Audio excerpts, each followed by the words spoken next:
Welcome, everyone. Good afternoon and welcome. I am Hank Phillippi Ryan. It is 4 p.m. ET, and we are here at Mighty Mysteries on A Mighty Blaze. I'm your host, Hank Phillippi Ryan, the author of 13 Mysteries, USA Today bestselling author of 13 Mysteries, the newest of which, Her Perfect Life, just went into a second printing. So thank you so much for that. This afternoon, we have the absolute delight of talking with Lori Rader-Day. Her newest book, let me hold it up for you, Death at Greenway, is just out. It is touching and authentic and fascinating and unique.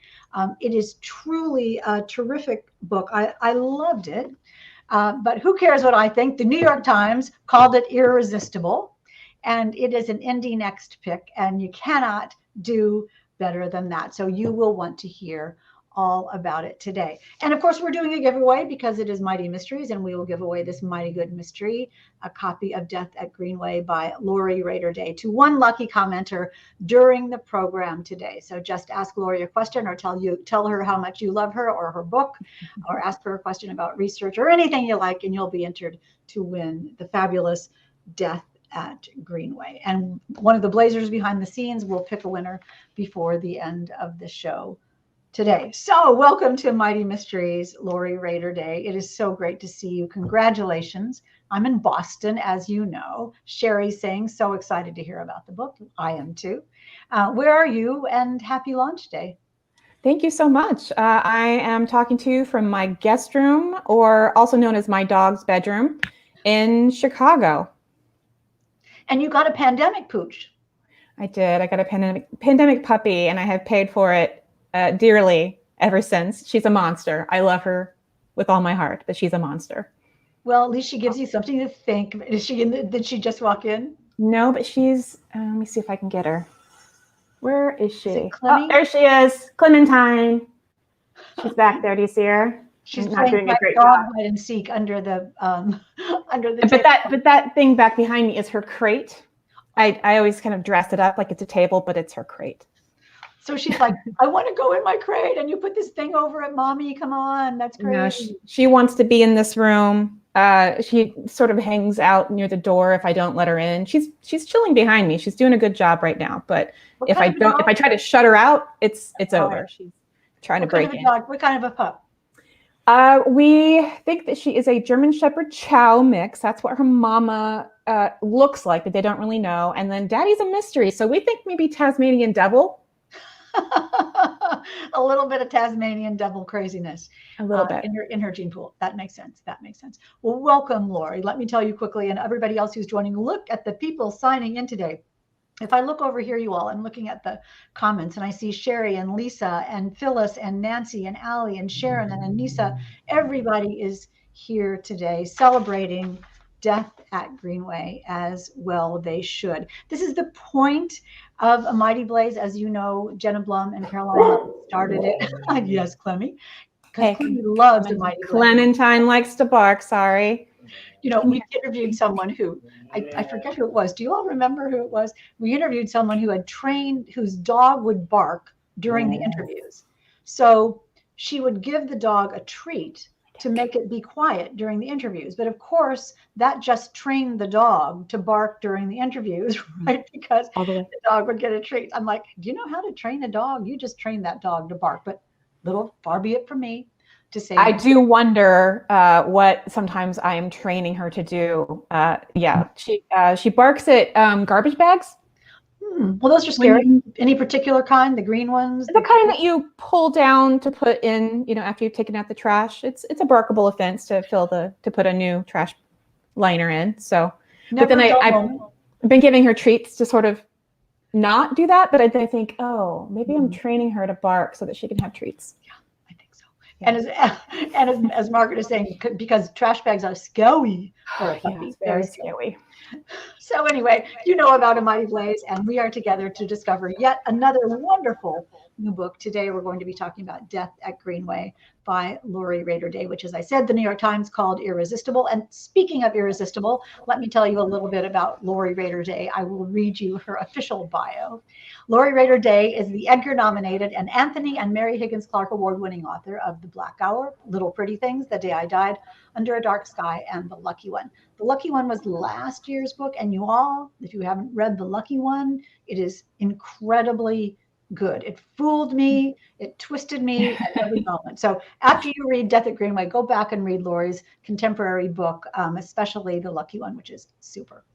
Anyway, new on October 12th, which is today, happy launch day to Death at Greenway, based on the true events of a group of children evacuated out of the Blitz during World War II to Agatha Christie's holiday estate, Greenway House. And if that is not a great idea, I have never heard a great idea. The back of the book says, a captivating story about nurses during World War II who come to Agatha Christie's holiday estate to care for evacuated children. But when a body is discovered nearby, the idyllic setting becomes host to a deadly mystery. Are you so happy to see this out in the world? I think I'm so happy. I'm so happy. I think, I mean, just the build up to it, you've been planning on it for years. In this case, I think I've been working on this as a dedicated project for about 3 years. So yes, I am very excited that it is finally out in the world. Is Hank frozen? See me. Okay. I think Hank is frozen. There we go. I could just start talking. Okay, I'm going to just start talking about the book a little bit, and hopefully Hank can come back in. Oh, is she there? Okay, Hank is maybe going to try leaving the studio and re-entering. So I'm going to answer a question that I think, I'm just going to start talking about the idea behind Death at Greenway. I was reading a nonfiction book about Agatha Christie called Agatha Christie's Secret Notebooks by John Curran. And in the introduction, there was just a few little words, just a throwaway half sentence saying, as though we all already knew, that the Greenway House, Agatha's beloved holiday home, was once used to house children evacuated out of the Blitz for World War II. The Blitz being the expected and eventual bombings of large metropolitan areas of the UK. Hank is back. So well, I heard you start to talk about where the idea came from. Let me rewind a little bit, because I want to get you to that. Because I want, and forgive me, you all, my computer is just a little bit acting crazy today. So be patient with us, and we will get you Lori. And she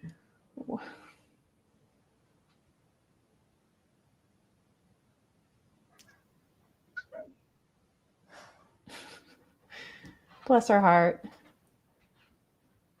I've had that day. Haven't you guys had that day where the Zooms will not Zoom? Yeah. I don't want to take away from you, Lori. So I'm going to quickly ask you, are you hearing me now? Yes. I remember talking with you about this years ago. And the three things I remember about it so clearly was, one,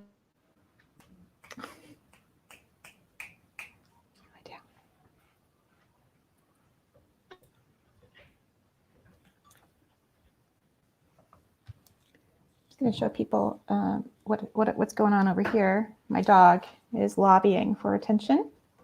This is Clementine.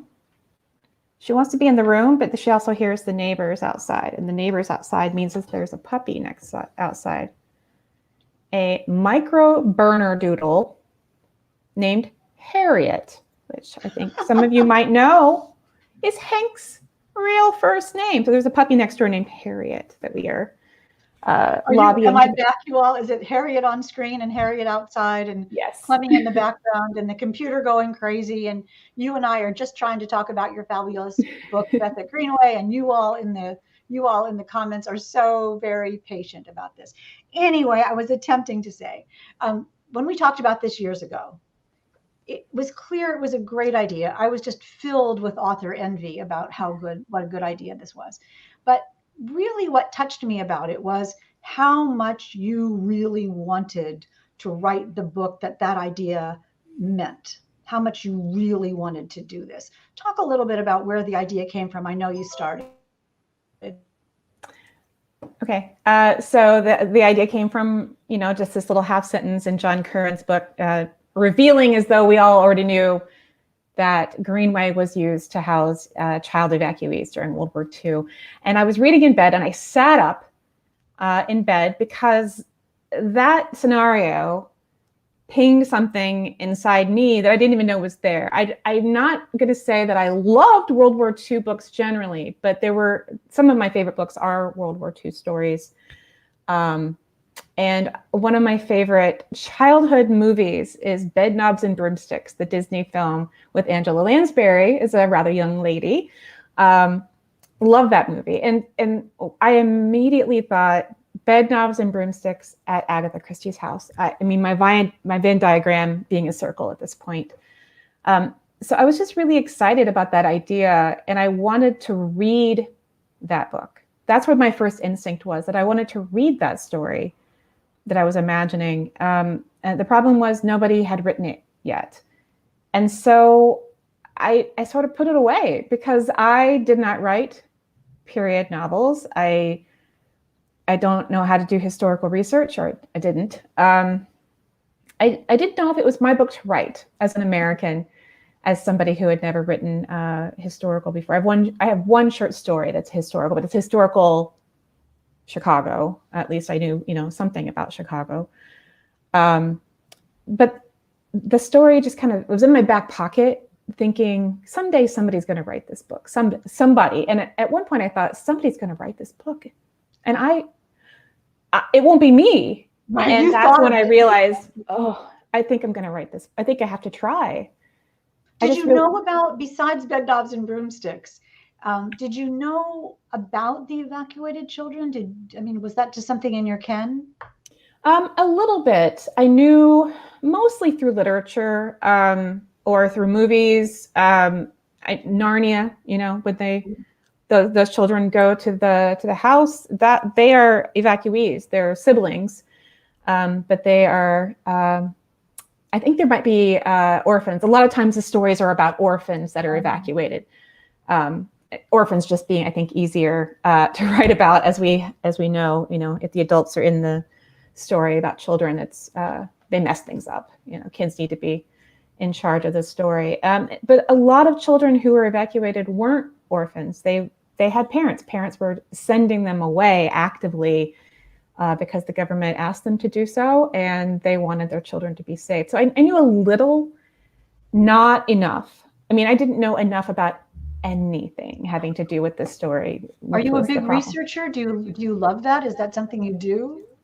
Well, now, no, I have never been a big researcher in this way for my books. Normally what I like to do is, maybe I might read a book that answers some questions for me. For my first book, The Black Hour, I needed to read a book about sociology because I was writing about a sociology professor, and I needed to know just enough so that when she stood up in front of the class for the first time after having been shot and then coming back, I needed to give her a lecture that she could start to unspool, right? So that's the kind of research I would do, or I would write it the way that I wanted it to be, and then find the exact expert who could tell me what I had gotten wrong. For Little Pretty Things, my second book, I was writing about a track team, track stars, and going on the bus to the meets and that sort of thing.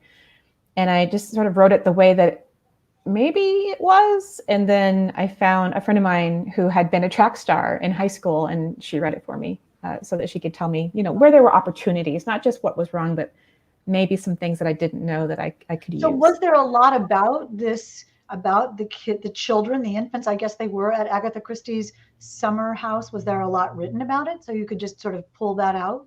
No, unfortunately, no. It had never been written about in any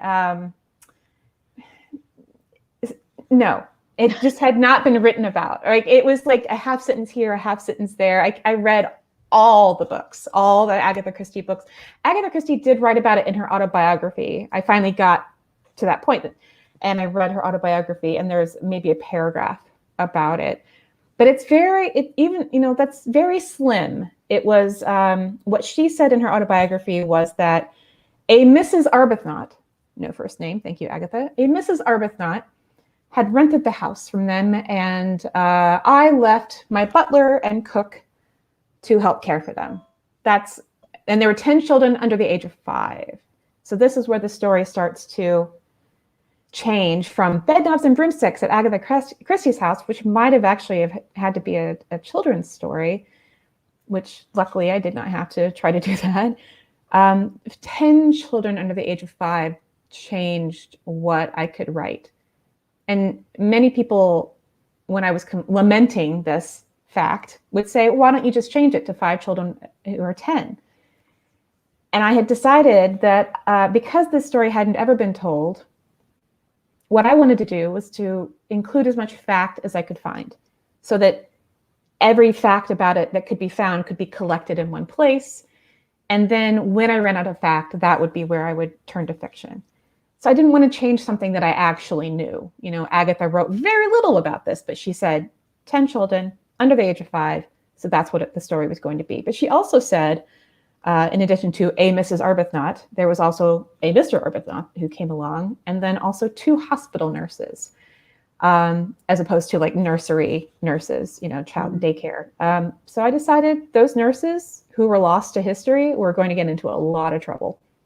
But let me just rewind a little bit, because and forgive me for this going in and out. This must be so annoying for you all to watch, especially Lori, who's trying to be cool and savvy and articulate. And beside her, the screen is going to black. So you are such a rock star. When you decide to make everything that you can know in the book be true, that closes doors to you fictionally, doesn't it? Does it make it more difficult for you to write, just make stuff up? And if you're a fiction author, sort of, in this case, not allowing yourself to make things up. Yeah, I definitely set a high bar for a first historical project, that I wanted to use as much fact as could be found, but then no one had ever done the research up. And then, every time I found a new fact, it sort of closed a door. It was a tighter and tighter box that I had left to write fiction. It was very tricky. And I definitely went down the research writer's rabbit hole with the research. And one day just did what every historical writer has ever said on a panel. They researched so much, and then one day they just decided, I have to just write it. I just have to write it. And, you keep reading, you keep researching. But there were times when I would find out something that would totally destroy something that I had planned to do. Well, for instance, the a Mrs. Arbuthnot, that I was trying to find the real people, if I could, to give them, the credit due. And I thought I had found them, started writing about characters as close to them as, I didn't know everything. I knew very little, but, just a couple of hints there I could use to start to develop this character, and then realize, and then found out it was the wrong couple. I had sort of latched on to the Arbuthnot. You could have just kept the wrong couple, couldn't you? You could have just. I mean, I remembered you talking about this. It's something I heard somewhere about how they were a pretty interesting couple and seemed like they might be cool, and that you wrote all these words about them. Why didn't you just? I mean, what was it in your Agatha Christie heart, or your newly found researcher's heart, or your authenticity heart that made you stay with these facts? I mean, I know that lots of historical fiction authors say that they start with the timeline of reality, and then they weave their fiction. Yeah, I did have a timeline of reality. I did a timeline, an Excel spreadsheet that had dates, and it was, Agatha Christie's life. And then it was anything I knew that had a date attached to it. I built that timeline to have as sort of the spine of the story. And then I went looking to see if I could figure out what was true. And I don't know. I can't tell you why it was so important to me to use everything that I knew was true. It just seemed like there wasn't very much that I knew that I could verify. So if there wasn't very much, I should use everything I can find. I should use every single thing that can be true. But there was no one saying this is how you have to do it. It was no, of course mostly, not. But this is why you're so brilliant as a writer, and this is why Death at Greenway feels so gorgeously authentic. I mean, the structure of it is beautiful. The language is beautiful. Oh, you know what? Let me read this. This is what Sarah Paretsky said. Death at Greenway is a book Lori Rader-Day was born to write. The characters are deeply moving. The suspense and World War II research are impeccable. The language, as is always the case with Rader-Day, is beautiful. But in Greenway, she shows her suppleness. Her pitch-perfect dialogue brings England in the Blitz to life. And so let's talk about each one of those things. The characters are deeply moving, and the main character in Death at Greenway is Bridie, the nurse, who reluctantly goes to Greenway. How did you, I mean, I love when she says she doesn't have the Blitz mentality, some spirit, something like that. Where did Bridie come from, and why did you bring her to the forefront? Bridie is so interesting at the development of characters. And I don't know that there's a right way to do this, but I feel like I sort of backed into Bridie's true character as it is in the finished book.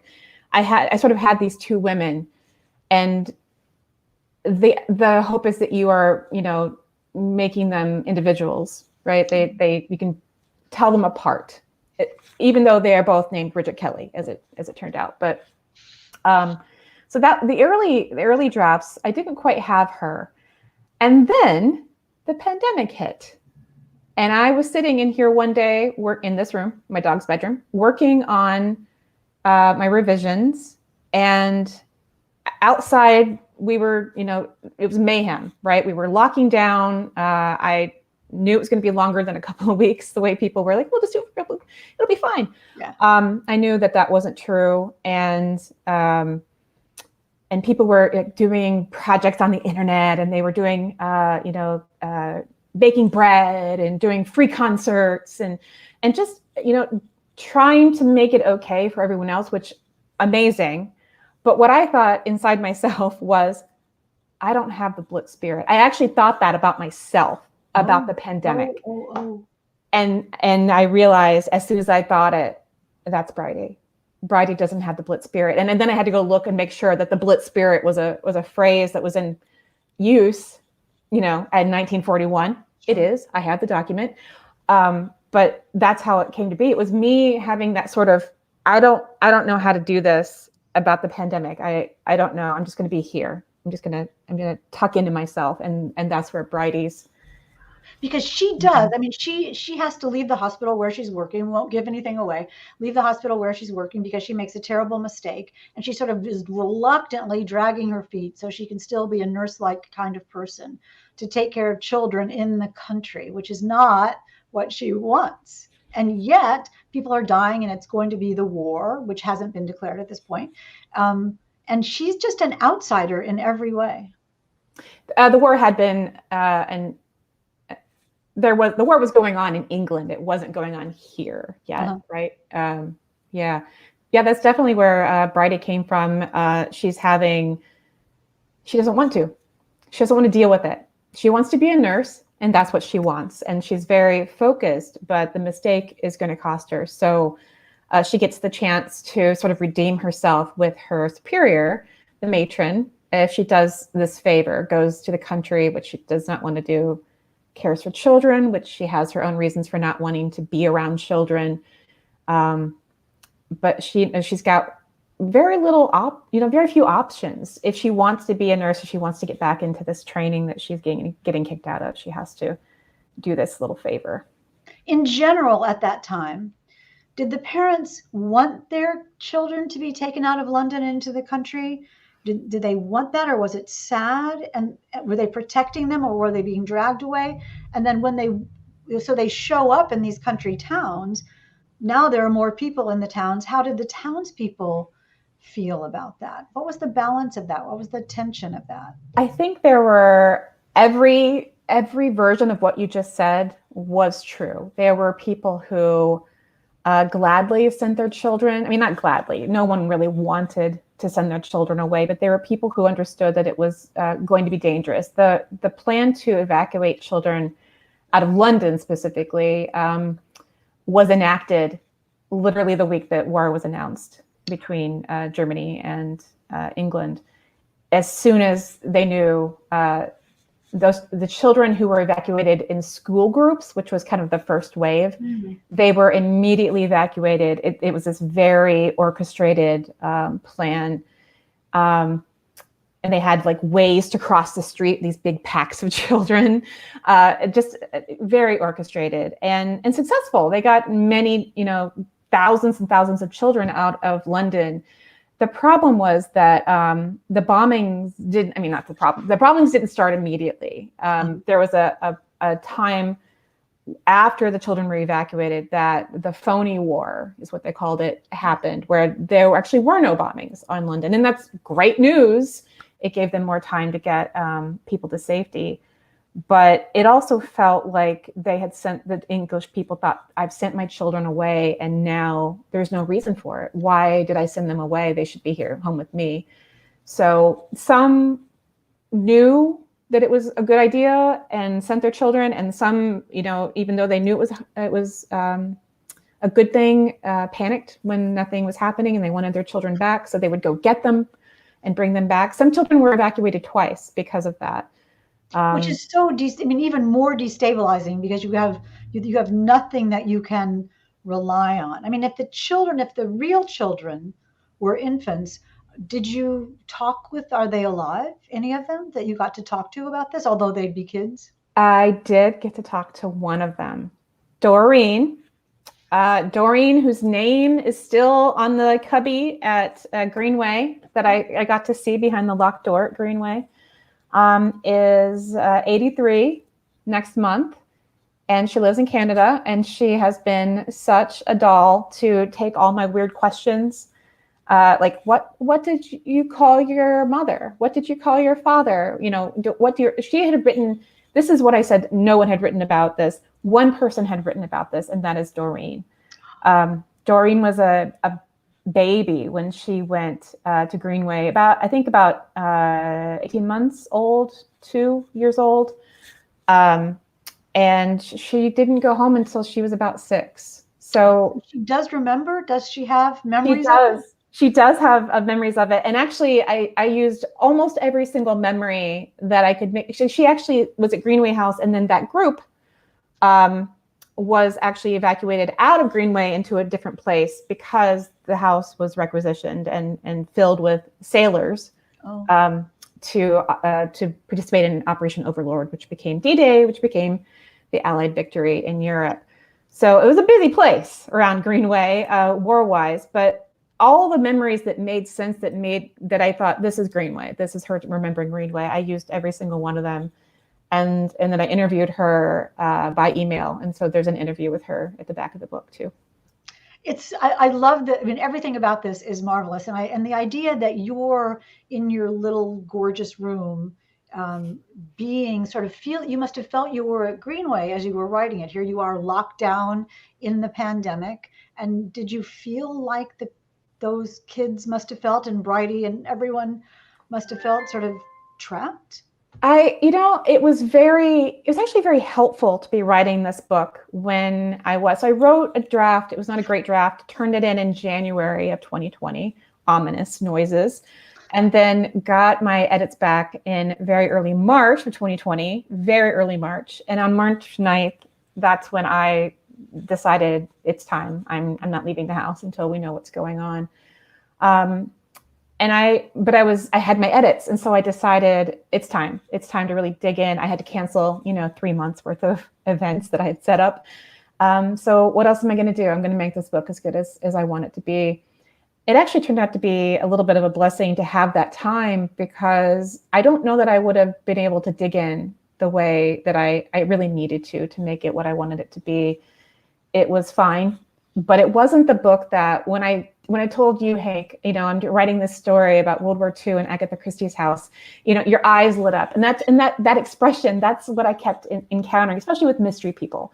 They really got excited about it. I wanted it to be that book that they imagined. And I realized that I had not written quite that book. So I dug in, and that's where I lived from March to July of 2020. I didn't have to deal with reality quite as much. I got to go to Greenway and stay. And Greenway is a beautiful. I mean, you have been there in real life. I have been there twice in real life. The first time just as a tourist. I went to England to. It was a research trip. It was kind of exploratory just to see. This was in 2016. So I got the idea back in 2011, 2012, 2016. I think maybe I'll just dig around and see what I can find out. So I went to visit a friend of mine who lives in England. She's English. Went to see her. Went to Crime Fest, at the Crime Festival that's in Bristol, which is where my friend lives. Great trip, and she drove me down to Greenway so that we could have a little peek around. And that's when I talked to a docent who showed us behind a locked door that's not open to the public, the cabinet that the children had kept their clothes in, and on the shelves were the names of the five of the girls. I was going to ask you about, because you referred to that locked door when you were talking about Doreen, and I wrote in my little notes here, "Ooh, locked door." Ooh, locked door. Talk about just a treasure chest and a treasure hunt for a mystery author like you. Your brain must have been going a million miles an hour. What was the atmosphere of Greenway? Could you get anything from that? Yeah. Oh, yes. It was so helpful to go to Greenway and walk around the house. The first time we did not do the grounds. Again, exploratory, just trying to figure out if this story could be told, if I was the person who could tell it. And when I saw those names on the cupboard, that's when that story became mine, or something that I really, really needed to try. So I got a couple of contacts, which helped, and then found Doreen's last name because she had written this letter to Greenway, and they had a picture of her as a young girl in Greenway and a little book you could flip through, which I never would have found on my own. Sure. And so I had her last name, and then I could sort of look for her name, found her letter used by the BBC. And but the atmosphere of Greenway, yes, that it's hard to get that kind of research without being on the ground in a place. It was so valuable. And then the second trip that I did in 2019, close call there. My husband and I were invited by the National Trust to stay in what they call the bedsit, which is not a two-person room, by the way, but we liked each other, so we stayed in this room that they do not rent out. They actually do rent out the top floor. National Trust has rentals of a lot of their properties, but of course it was full with vacationers. So they let us stay in the bedsit, and we just made it our home for 3 days or 4 days. We walked around the grounds a good deal, walked into town. But you saw the view from the windows. You saw what the trees were. You felt how the sky was, and heard what, just the air and the atmosphere is just so evocative, that whole thing. And I'm realizing now that we're talking about this is I need to ask you about Agatha Christie because she's not a main character in the book. And she's there clearly, and the influence is there, and she's the setup of it, but she's not so in the book as much as she's not the star. Yes, not the star. Perfect way of putting this. How did you decide that balance? I think at first I didn't want her to be in the book at all. There's something sort of she's one of my writing heroes.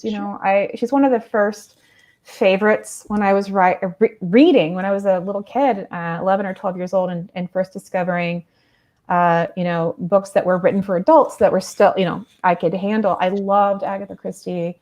Mary Higgins Clark was the other one, I think I've said before. And so she's just so important to me. So I wasn't really sure if I wanted to attempt to write Agatha Christie. And in any way, I wasn't sure I would get it right. I was worried about. It was a little intimidating. It would be to take that step. Yeah. And so I was kind of hoping she wouldn't have been there. But then when during my research, talking to some sources, thinking about it, she says in the book that the house was rented to her. She handled her own business. She was a businesswoman. She handled all her own everything as a writer, but she handled the house business as well. So she would have been the one to rent it to Mrs. Arbuthnot. And she would have been there to not to greet them exactly. I think that probably, other people would have done the hands-on work, but, she would have been there. She did go to London very, very soon after that arrival to be near where her husband, Max Malin, was going to be for a while. And then he eventually went to Egypt and a few other places to do war work. He was an archaeologist, and he knew Arabic, and so he was very valuable to the war efforts in that way. And she stayed in London, but she would come down once in a while. That's what I was dismayed to find out that she was going to be in the house, checking up on the house. And at one point, she was going to sell the house and was showing it to people herself. So she would have come down to Devon and back to the house. So she needed to be in the book. It became necessary to include her when I read that she had been in Greenway's kitchen when the announcement of war came. She and Max and a friend of theirs were in the kitchen. She was making a salad. No, she was making salad, which means she's making mayonnaise. That's what they mean. They mean egg salad and that sort of thing. So I mean, you can't ignore a moment like that. And Max wrote about it as well in his memoirs. So I had sort of a triangulation of information that could make it more realistic. When you were talking about when you casually said she was making salad, and then you thought, no, I better change this into American English. It means mayonnaise or egg salad. Mm-hmm. That is the juggle that is superly impressive about this book, because it sounds so British. It sounds so English. How did you possibly? I mean, I see Anne Cleeve's name on the cover, and I know you are pals, and it says, wonderfully atmospheric, beautifully written, and entirely credible evocation of wartime Britain. So Anne Cleeve says it's entirely credible. That's a good thing. How did you work with her? How did you know how to make this work? So I did a lot of work on my own. I love British television. I love Vera. Vera is my favorite TV show. I watched a lot of British baking, British Bake Off. It's just listening to the voices and the cadences of the different accents. Really, I know my husband would be like, you cannot call that research, but I absolutely totally can. I mean, one time through, I can call it research. So I watched a lot of British TV, just listening to the voices, and I read a lot of British authors. Kazuo Ishiguro is one of my favorite authors. So just kind of reaching for any media that I could just sort of, listen to or Get read. It into your rhythm. Yes, exactly. The intonation of how they ask questions is different than ours. So that sort of thing. And then I did a lot of research, a lot of it online, about words that were in use at the time, slang. But you have to be careful with slang, because you don't want something that's really jarring. And you want to make sure it's in casual use, deep into these small town areas. So I was just cautious about that. But you had the year, I mean, the war and Britain and the time that it was, and it has to be, when you use slang and slang of the time, it can't seem like you just stuck it in because you looked it up. And not to mention clothing and attitudes and fabric and food, and how classes talk to each other is all in there so gorgeously. The stuff about clothes and food, some of that was a little bit easier because it was the war, and so there was a lot of I did a lot of research, books and articles about rationing, what that looked like and when it happened, and how it changed over time, and then how fashion was affected by the war. I mean, dresses and skirts got very streamlined because they were trying to not use very much fabric, or they couldn't use very much fabric. They were only allowed to use so much. So things like that kind of sneaked in over time. If you just sort of put yourself, into the, just surround yourself by all this research and all this stuff. You don't know when you're going to use it. You don't know if you're going to use everything, but once in a while, something will come up and you're like, oh yeah, I do know that. I did read about that. I mean, that's wonderful because it's wonderful because I do hear from other historical authors that you put things in your little crock pot in your head, and then at some point you think it just comes seamlessly into the story because it's part of what you know.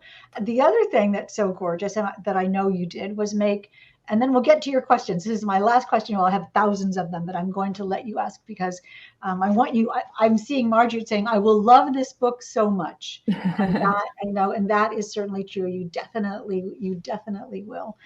You made a playlist. You made a music list to evoke the feeling of the time. Talk a little bit about why you did that and what especially on it that you love. Sure. Well, I always make a playlist. This is the thing that's interesting. I love music. I love listening to music.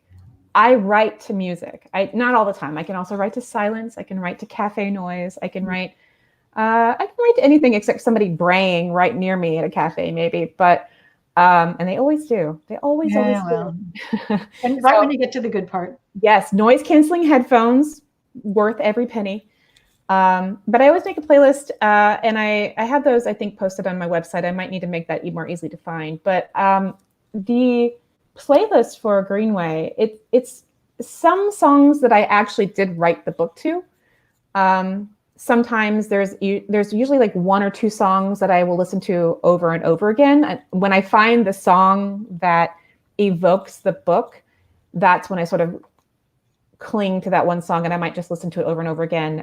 It's almost like hypnosis. I think I wrote one of my master's theses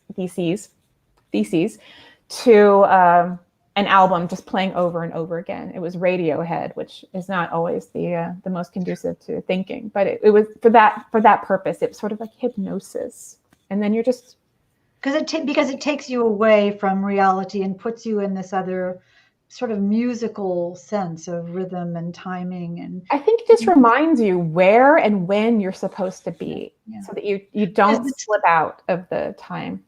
The songs on the playlist are so, I mean, they're about loss. They're so poignant. They're so, sweetly optimistic. And as wartime songs can be, trying not to feel defeated and knowing that there will be loss. They're very tender songs. What was the song that transported you magically? The song that I really clung to was "You Belong to Me." And there are about 100 versions of it. I have many of those on the list. I have various versions of it, including a couple of modern ones from like Annie Lennox did a version. Is that See the Pyramids Along the Nile? Is that what that's the one. And my favorite version is Joe Stafford, which was actually done, I think, in the 50s. So not, the one that they would have been listening to.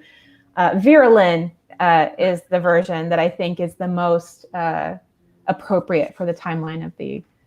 And I had a whole greatest hits of Vera Lynn because everything she sang put me right where I needed to be.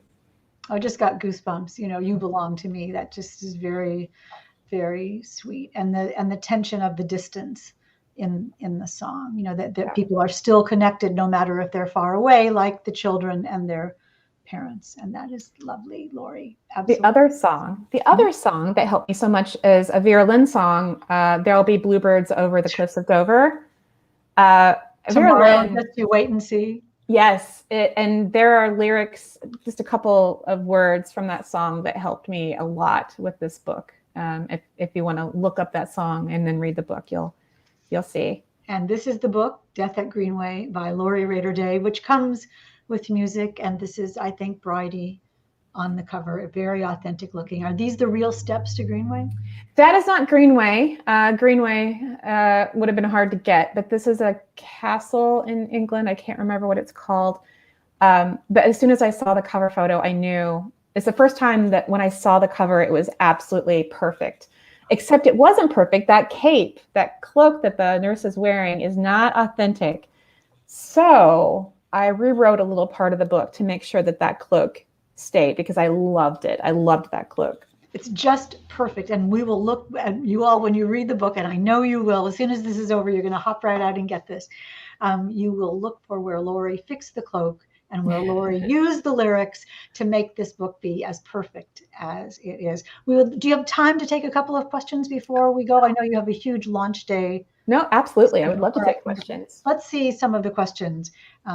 Marjute, who's coming from far, far away, what fact you heard or found while doing research surprised you the most? That is really interesting. Rather than besides the fact that the Arbuthnot knots were not the knots that you needed. That's right. Well, okay, so there's a thing about the real Arbuthnot knots that I found while doing research about them. I mean, these aren't the real people because I can't know the real people that well, but I looked up the real people as much as I could to see what I could find out, and then that was very generative. I could use that as a character descriptions, and it turns out that Mr. Arbuthnot was actually a little bit famous.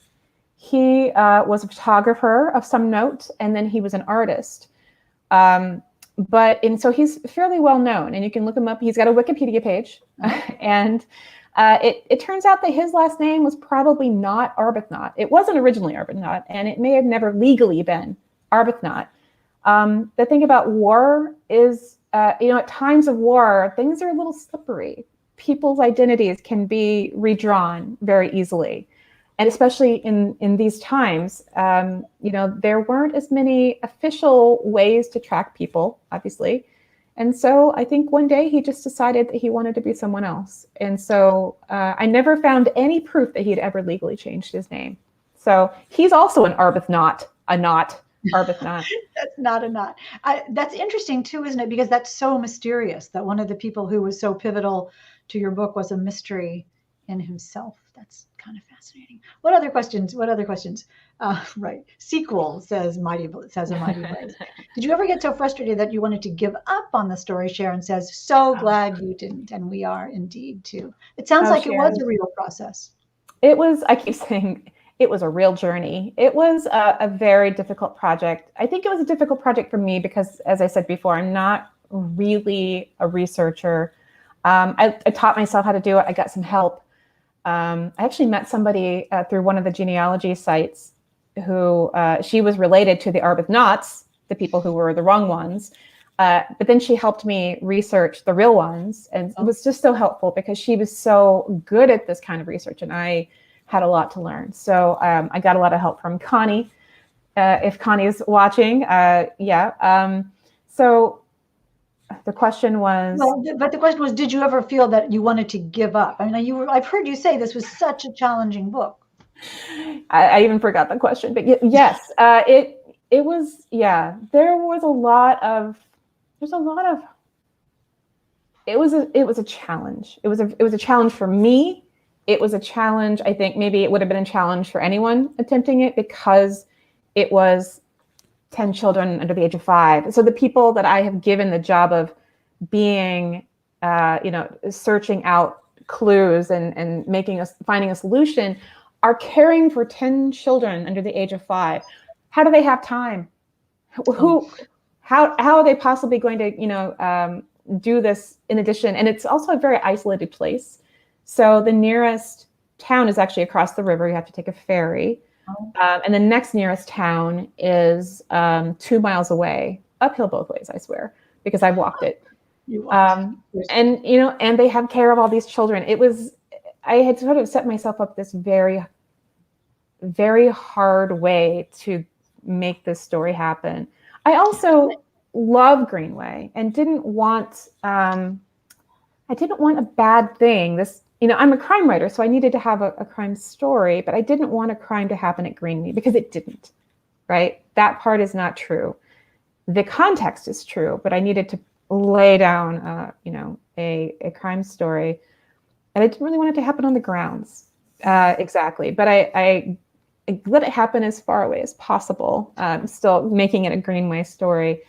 And then the solution is what, the finding out is the part that happens at Greenway. So I love this. I mean, talk about a challenge. You have a potential main character who you didn't use because she's in the pantheon of people who you love and revere. You have a place that's the center of attention that you don't really, in a mystery, that you don't really want to have anything bad happen.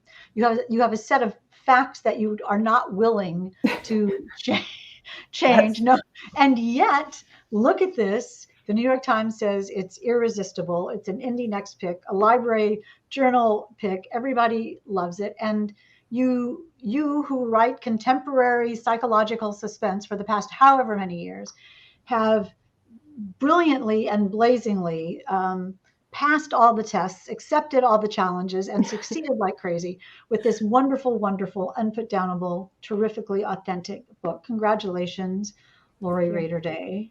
I am so honored to talk with you on your publication day. Yeah, this is my first publication day interview, so I'm happy to be here. Well, I'm glad we got the wacky Zoom out of the way, because that means it will never happen again, knock on wood, in the rest of your glorious book tour.